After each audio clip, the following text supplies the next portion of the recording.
Uy, kagrupo nila yung top 1 natin, oh. Wala na, panalo na yan. Sana all. Madali lang to. Alam ko kung paano gawin. Tara, mag-start na tayo. Go! Ako na bahala magsulat sa Manila paper. Marunong ako mag-calligraphy. Uy, dali start na tayo. Wala pa tayong nagagawa. Uy, mamaya ka na maglaro dyan. Paano ba kasi gagawin, te? Group 2 pa lang nasusulat ko. Okay, so mag-start muna ako mag-research para may magiging basis yung mga magiging answers natin, okay?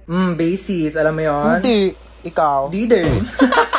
Uy, ang ganda ng laptop niya, oh. So ito yung mga isusulat mo, ha? Ang bilis naman. Buti hindi naglalag yung laptop mo, no? Mabilis kasi talaga yung processor ng laptop ko. Oh, bilisan mo dyan, te. Wait lang, te. Hindi ko mabasa. Late kaya ng screen. Na dictate ko. Wag na. Bakit? Hindi ako marunong mag-spelling. Last 1 minute. Bilisan mo magsulat. Kopyahin mo to, tsaka ito. O para di ka mahirapan. Bakit mo tinupi? Ano, nasira, oh. Don't worry guys, hindi yan nasira. Ganyan talaga ang laptop ko na Asus VivoBook 16 OLED. Natutupi talaga siya ng ganyan kasi meron niyang 180 degrees hinge. Ay, ang perfect natin. Nakahiga lang yung laptop ko. Mas madali ko nababasa. Long angas, so natutupi yung laptop niya. Uy, magsulat ka na. Ay. Palabas na ng Sorry, pintuan sorry, yung te. sulat mo, te. Saan mo nabili yan? Binili ko to from Asus Cool for School promo na extended pa hanggang September 17. Teka, papabili ako kay mama niyan. Bumili na rin kayo para naggaganto na rin ang laptop nyo.